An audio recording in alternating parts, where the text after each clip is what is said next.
Story time with Grandad. Three Little Monkeys by Quentin Blake. Illustrated by Emma Chichester Clark. Hilda Snibbs came into the hall and closed the door. "I'm home," she called. "Where are you?" Now, some people have dogs and some people have cats, but Hilda Snibbs had three little monkeys. Their names were Tim and Sam and Lulu. Hilda fed them slices of carrot and apple and banana and worried about their health. They were very lively. One morning, Hilda took her shopping basket and went to buy some bananas. "Be good while I'm away," she said. Once she was gone, Tim and Sam and Lulu soon felt bored. So they crept into the hall closet to see what they could find to play with. They threw everything into the hall. They tried to open the umbrellas. They climbed into the rain boots. They pulled the laces out of the shoes. And they pulled all of the feathers out of Hilda's best hat. When Hilda came home, she found the most dreadful mess. There were feathers all over the place, and her poor hat. "I'm really very disappointed in such naughty little monkeys," she said. Tim and Sam and Lulu looked at her with their big round eyes and said nothing. The next day Hilda went out to buy a new hat. "Make sure you are good while I'm away," she said. Once she was gone, the three little monkeys soon began to feel bored, so they went into the living room to see what they could find to play with. They emptied the waste paper basket, they tore up the newspapers, they tipped over the flower vase. Then they found Hilda's knitting and they clambered all over the furniture with it until it was tied in knots. When Hilda came home and went into the living room, she found the most awful mess.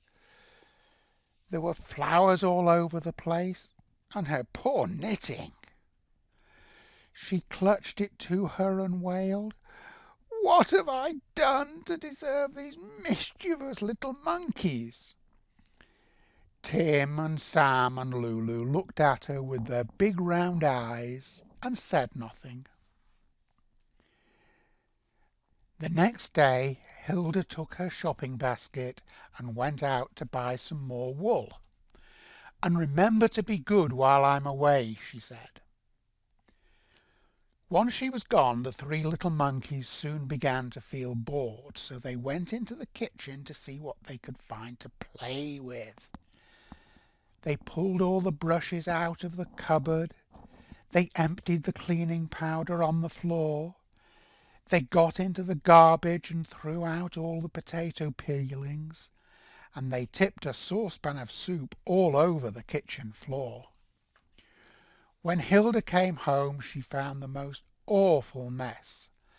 There were brushes and potato peelings all over the floor, and her soup.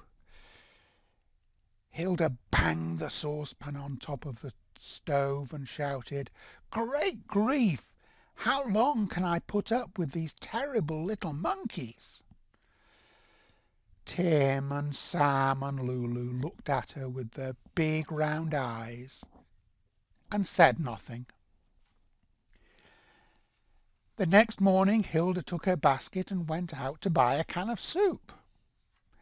"And be absolutely sure that you are good while I'm away," she said.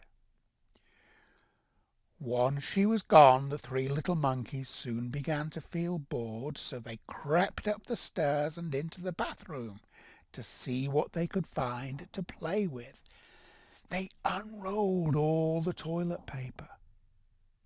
They squeezed the toothpaste. They nibbled the soap and didn't like it. and they poured Hilda's favourite shampoo into the sink. When Hilda came home, she went up to the bathroom to wash her hands. She found the most unbelievable mess. There was toilet paper and water and soap suds all over the floor, and her poor shampoo.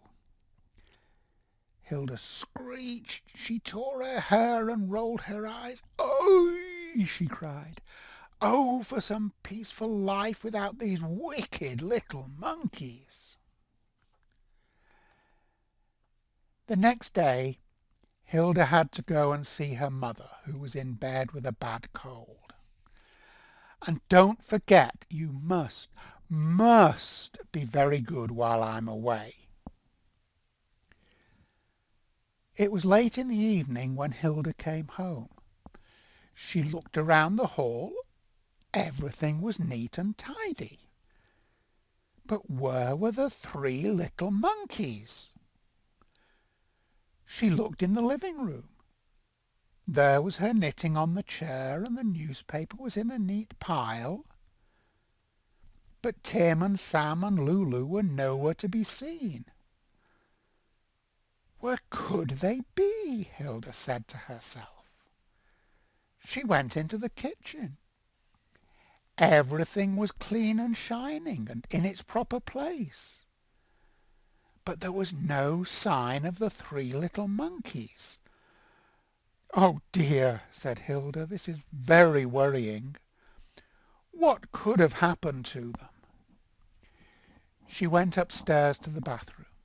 Everything was clean and shining and in its proper place. But there was no sign at all of the 3 little monkeys. "This is dreadful," said Hilda, and she gave way to despair. The tears rolled down her cheeks. She tried to dab them with her handkerchief, but there were still lots that dripped onto the floor. Soon her handkerchief was soaking wet. She went to the closet to get a dry one. And there were Tim and Sam and Lulu. They looked at her with their big round eyes and said nothing. "Oh, my goodness," said Hilda. "You naughty little monkeys." That night Hilda went up the stairs to bed with a happy heart. And as she slid between the sheets, she discovered all the spoons and forks from the kitchen, and 3 cans of sardines in tomato sauce. But that is the sort of thing you have to expect if you have 3 little monkeys.